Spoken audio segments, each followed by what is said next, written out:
Hello everyone and welcome back to my channel. CBSE board 2025 का paper मैं previous video में discuss कर चुकी हूँ। इस वीडियो में जो सप्लीमेंट्री या जिसको आप कंपार्टमेंट पेपर भी बोलते हैं, it is of the same year 2025। तो कई बच्चे they were not able to pass and उनके लिए एक सप्लीमेंट्री एग्जाम दोबारा रखा गया था। So let's start with the paper. तो आपको पता ही है, मेन जो पेपर था बोर्ड का वही पैटर्न पे रहता है ये भी, राइट। इसमें वही 24 क्वेश्चंस हैं सेक्शन ए और बी के मिलाकर। ए जो है वो ऑब्जेक्टिव टाइप है, बी जो है वो सब्जेक्टिव है एंड 24 में से आप 17 कर लें, right. Now section A objective type questions, ठीक है, ये ऑब्जेक्टिव है आपके एंड 30 मार्क्स का पेपर है। क्वेश्चन नंबर 1 जो है it is from employability skills. यहाँ पे आपको 6 में से any 4 you have to do, right. और हर क्वेश्चन जो है यहाँ 4 मार्क्स, 6 में से 4 करने हैं। हर क्वेश्चन जो है वो 1 मार्क का है। सो क्वेश्चन नंबर 1 में फर्स्ट वाला, in the acronym respect to ensure active listening, E stands for eye contact, right. ये 4 ऑप्शंस हैं, उनमें से आपको राइट सिलेक्ट करनी है। Part 2, which of the following is not a parameter to describe an individual's personality. तो 3 parameter है जो इंडिविजुअल की पर्सनैलिटी को डिस्क्राइब करते हैं, एक नहीं करता है, that is self confidence, right. Now third, give the full form of OCPD। तो ये आपको पता होना चाहिए, इसकी फुल फॉर्म है obsessive compulsive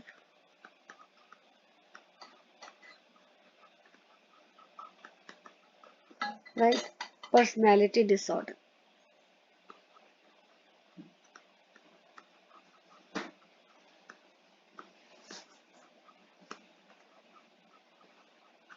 Now, fourth part, it is a collection of cells in the form of grid. So, the right answer is worksheet. Fifth, a manufacturer who identifies the need of the customer and creates product or services to serve them is called industrial entrepreneur. जो customer की need के को identify करता है और फिर product services बनाता है। Now, sixth part, name any 2 non-fossil fuels used as energy source for power generation. तो आप कोई भी 2 मेंशन कर सकते हैं, solar, hydro, wind etcetera. Question number 2 पे आते हैं। इसमें 7 में से 5 करने हैं और हर क्वेश्चन जो है वो 1 मार्क का है। फर्स्ट है, name any 2 things present in a visual display tool box. तो कोई भी 2 आप कर सकते हैं, इधर मैं मेंशन कर देती हूँ। It can B glue, it can be tape, it can be knife, razor, right, and marker etc. कुछ भी हो सकता है। Now part 2, effective merchandising frees you for the activities that challenge your selling skills. Then third, always put a sale tag on every reduced item. Sorry.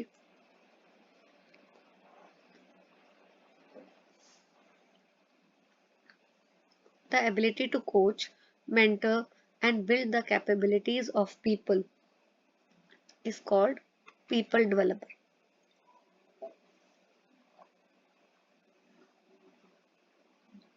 Factory or farm is known as point of production. Sixth है, give the full form of BEV. It is battery electric vehicle. ये main paper में भी आए थे, question था।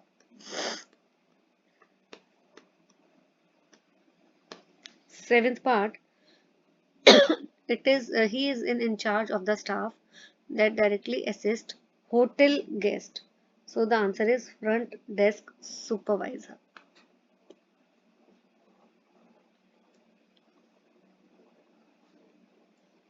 Third question पे आते हैं।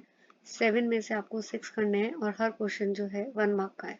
B2B stands for business to business. Second, it is a danger where consumers are fooled into thinking that they are dealing with a reputable retailer. तो इसमें phishing, the answer is phishing, which is not C of e-marketing. It is clear. ये भी I think आपका main paper में था। फिर full form आपको बताना है CRM. It is customer relationship management.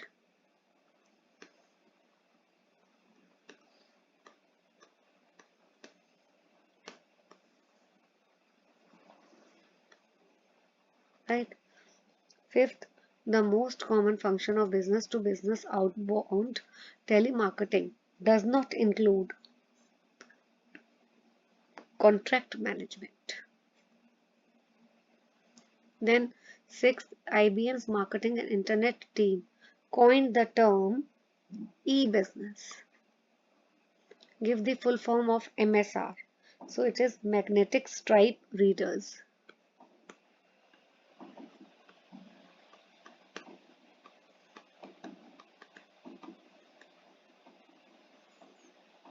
Right. Now moving to question number 4. यहाँ पे 6 में से आपको 5 क्वेश्चंस करने हैं, हर क्वेश्चन 1 मार्क का है। Sir the back office server is called brain of the POS system. तो ये मैंने मेन वीडियो में भी जो बोर्ड का 2025 का पेपर था उसमें बताया था कि आपको आंसर शीट पे लिखोगे तो ऐसे लिखोगे, आंसर 4 है, फर्स्ट पार्ट है, ए ऑप्शन है और पूरा आंसर भी लिखोगे। नॉर्मली बच्चे ABC करके आंसर लिख देते हैं, but no, you are suppose to write in this particular format. जब भी आप MCQ अटेम्प्ट कर रहे हैं तो this is expected from you as a student, right. तो जब हम कॉपीज इवेल्युएट करने जाते हैं बोर्ड की तो उसमें ये चीज़ें हमेशा नोटिस की जाती है कि बच्चे जो है वो पूरा आंसर नहीं लिखते, but you have to write full answers. Now, part 2, copy of a transaction is printed by a printer. Which of the following is not a type of POS display? Trolley. Trolley जो है, it is not a type. बाकी तीन जो हैं, they are a type of POS display. Fourth, a retail point of sale is also referred as point of purchase. Right? Retail POS systems have electronic cash drawers. Give the mantra of any well-run business. So the mantra is, you can write, cash is king. Cash is king. Okay, now coming to question 5. यहाँ पे 6 में से 5 करने हैं and her question जो है वो 1 mark का है. Which book is called Book of Original Entry or Prime Entry? It is general. Then the ledger which contains the account of payable, it is called as creditor's ledger. DR, it is not doctor, it is DR. It is written at the top left of the ledger.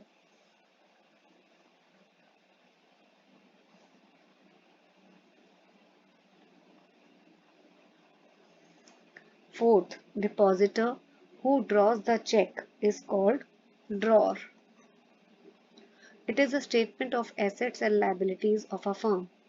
So it is balance sheet. Right? आप video को pause करके options देख सकते हैं बेटा. Then name any two intangible assets of the company. So goodwill है आपका एक तो, patents, trademarks ना, licenses हो गए etc. Then question number 6. यहाँ पे 6 में से 5 क्वेश्चंस करने हैं और हर क्वेश्चन 1 मार्क का है. MRP stands for maximum retail price. Which of the following is not a basic reason for keeping inventory? Provisions of law is the right answer. Third part, write the full form of NOS. It is new, old, stock. Fourth part में आते हैं SQU. S stands for stock. Fifth part, a list of the goods and materials available in stock by a business is called inventory. Sixth part, computer generated count. तो answer है इसका, sheets are pre-printed list of inventory generated by retailer software that can be used to record count of inventory on hand. तो ये जो है ये sheets क्यों use की जाती हैं, ये एक प्री प्रिंटेड लिस्ट होती है इन्वेंट्री की, ठीक है। तो रिटेलर्स का जो सॉफ्टवेयर है उसमें से ये जो प्रिंटेड लिस्ट है इन्वेंट्री की वो आप यूज कर सकते हो to count the inventory on hand. Then section B पे आते हैं, सब्जेक्टिव टाइप क्वेश्चंस हैं, 30 मार्क्स का ये सेक्शन।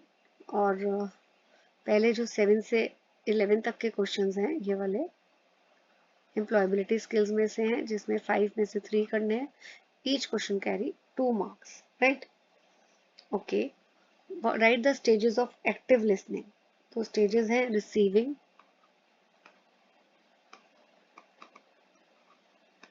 Understanding,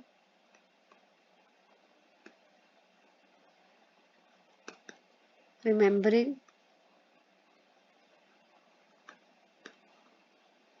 evaluating,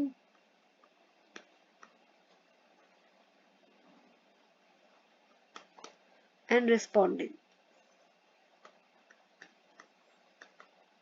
right?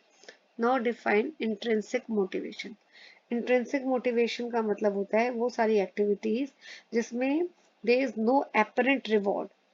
तो आपको satisfaction, but you get the satisfaction when you do that activity. तो आपको कोई उन एक्टिविटी को करने से कोई रिवॉर्ड नहीं मिलेगा, बट आपको वहाँ अगर आप वो एक्टिविटी करते हो, वो काम करते हो, तो आपको सेटिस्फेक्शन मिलती है, एंजॉयमेंट मिलती है।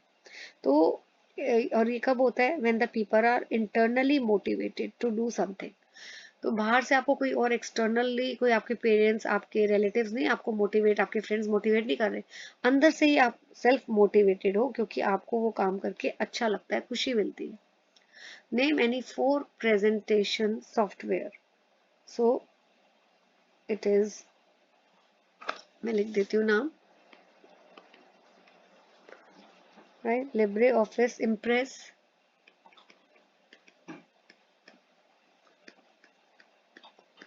then Google Slides, Microsoft PowerPoint, Apple Keynote, etc.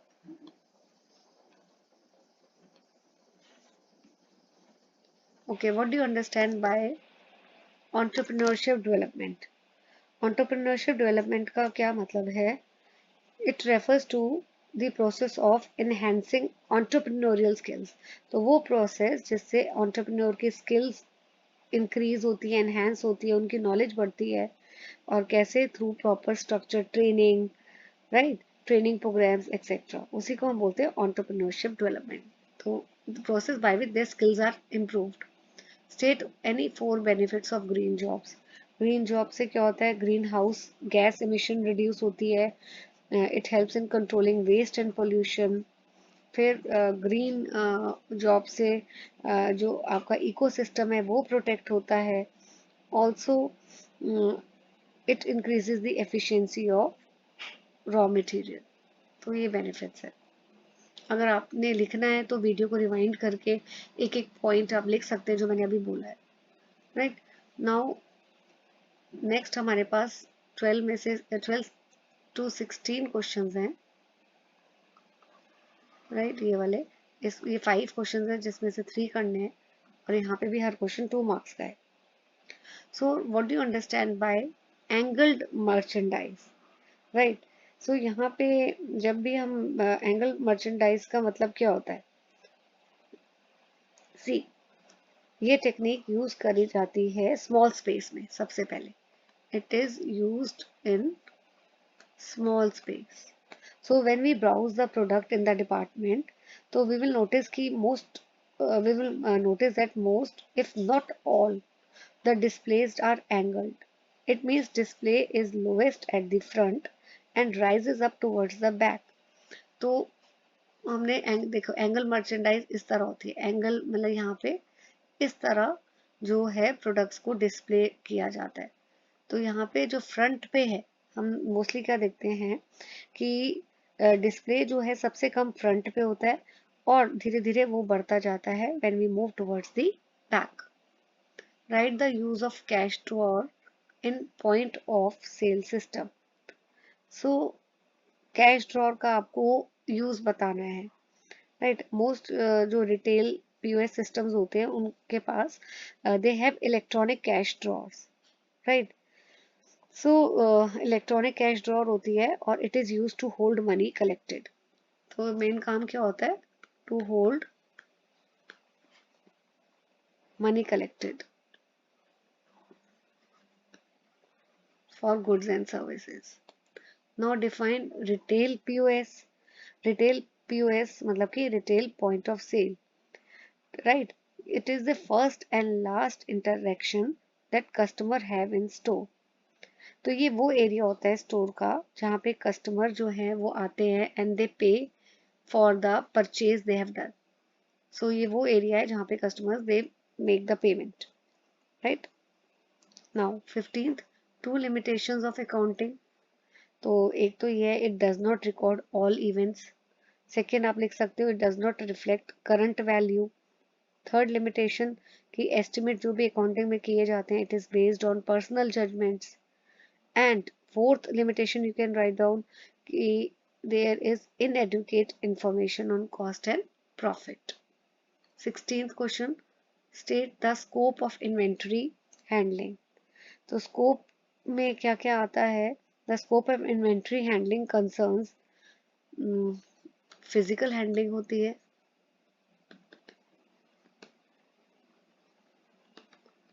right? Receiving होती है, इन्वेंट्री को रिसीव करना, हैंडल करना। राइट और आइडेंटिफाई करना कि कितना अवेलेबल स्पेस है इन्वेंट्री के लिए, रीप्लेनिश करना अगर इन्वेंट्री कम हो रही है तो।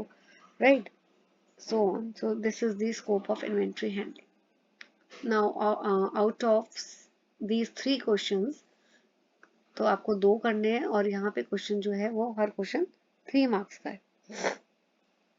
तो explain the concept of call centres in telemarketing imperatives. Call centres क्या है? एक सेंट्रलाइज्ड ऑफिस होता है, ठीक है, and why it is used? It is used for purpose of receiving और transmitting a large volume of request by telephone. तो call centre में आपने देखा होगा कि लोग बैठे होते हैं, they receive the any information या रिक्वेस्ट बाय टेलीफोन, ठीक है। Also call centre in addition to a call centre एक लोकेशन होता है जिसको हम बोलते हैं कॉन्टेक्ट सेंटर। कॉल सेंटर में तो आपने लोग क्या वहाँ पे करते हैं, रिसीव करते हैं, ट्रांसमिट करते हैं रिक्वेस्ट जो उनको फोन के थ्रू मिलती है। लेकिन कॉल सेंटर के अलावा एक लोकेशन और होती है जिसे हम बोलते हैं कॉन्टेक्ट सेंटर। राइट सो यहाँ पे क्या होता है, लेटर्स हैंडल किए जाते हैं, कलेक्ट करते हैं। So it deals with collective handling of letter, fax, live chat, email. So that is called as contact center. So call center तो एक open workspace है for call center agents. Okay, now next question 18. What is required to get a good return from your telemarketing investment? So getting a good return from telemarketing investment, it require अगर आपको अच्छी return चाहिए tele marketing investment में तो उसके लिए planning proper होनी चाहिए। राइट एक्यूरेट डेटा होना चाहिए,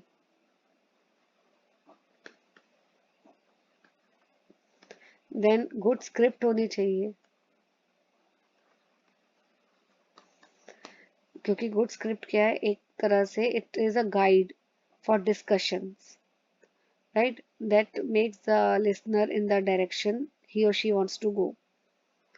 तो स्किल टेलीमार्केटर्स भी होने चाहिए.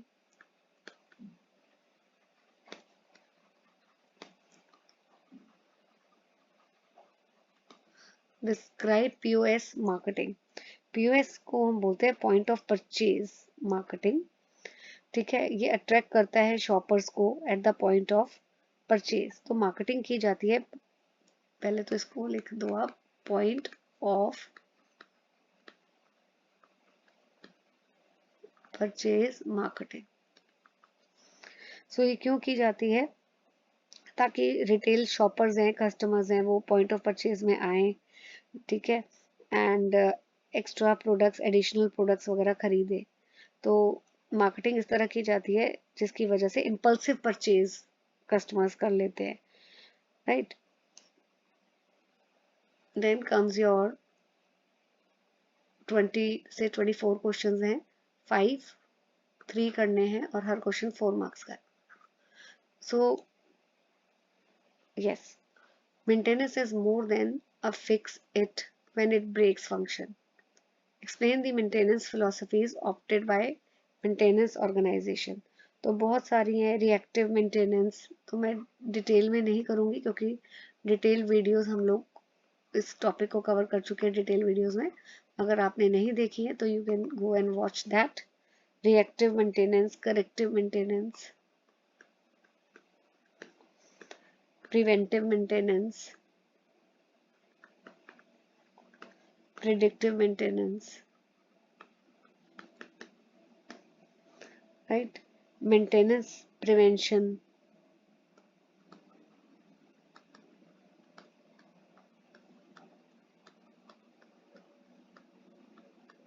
तो ये है. Now question 21, explain the process of point of sale. तो step 1 क्या है? स्कैनिंग करना प्रोडक्ट को, scanning the product. Then receiving payments, मैं पूरा नहीं लिख रही, आप लोग लिख लीजिए मेरे साथ साथ. Printing the bill,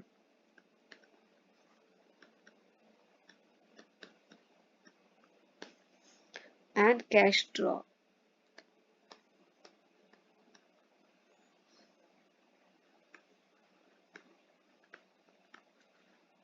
and scanning the, आप लिख सकते हो scanning the product. Now explain any 4 functions performed by an accountant. Accountant क्या करता है? He helps in designing work,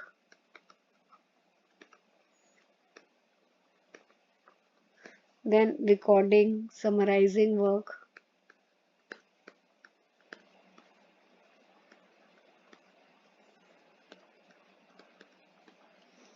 and analyzing, interpretation of the work, reporting work. यहाँ space नहीं है तो आप साथ साथ लिख सकते हैं, मैं आंसर बता रही हूँ आपको, डिस्कस कर रही हूँ. Reporting work, preparation of budget, ये भी अकाउंटेंट का फंक्शन है. Taxation work, auditing etcetera. Question 23, subdivision of journal into various subsidiary book is the most practical and convenient process. Justify the statement by explaining 4 advantages of subsidiary books. Right. तो इसमें आपको subsidiary book के advantages बताने हैं कि lot of time and labour is saved, internal check system और effective हो जाता है. राइट. तो अगर आपको you have to record more details of the transaction, it can be recorded. So that are the advantages of subsidiary book. Fourth आप ये लिख सकते हो, it facilitate easy reference every time whenever information is necessary. Last question, what precautions should one take while assigning fixture codes? तो कौन कौन सी precautions लेनी चाहिए? देखो, फिक्सचर क्या है? एक फिजिकल लेआउट है स्टोर का. ठीक है, कि क्या कैसे स्टोर का लेआउट होना चाहिए. तो each fixture, display rack, back store location should be assign fixture map codes. तो हर फिक्सचर को, डिस्प्ले रैक को एक कोड जरूर असाइन होना चाहिए. ठीक है. एंड नेक्स्ट थिंग इज कि जब भी आप फिक्सचर कोड्स असाइन करते हो तो that code can be used by counting device, software और काउंटिंग सर्विस. और कोड शुड बी न्यूमेरिक या अल्फा न्यूमेरिक भी हो सकता है. ये चीज़ें आपको, ये प्रिकॉशंस में आपको ध्यान में रखने चाहिए। तो इसका भी डिटेल वीडियो में आंसर मैंने अच्छी तरह डिस्कस किया हुआ है, right.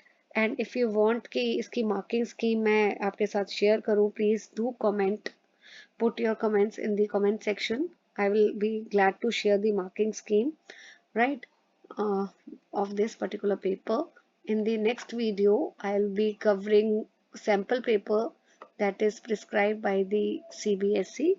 Till then, stay tuned to my channel. Please hit the like button. अगर अभी तक आपने चैनल को सब्सक्राइब नहीं किया है तो प्लीज़ सब्सक्राइब करिए, and also hit the like button, subscribe the channel and also share with your friends. तो आप जितना ज़्यादा शेयर करेंगे, आई थिंक तभी बेनिफिट होगा सभी बच्चों को, and they will also, you know, do well in the paper. So all the best for your board, upcoming board examination. Thank you for watching the video.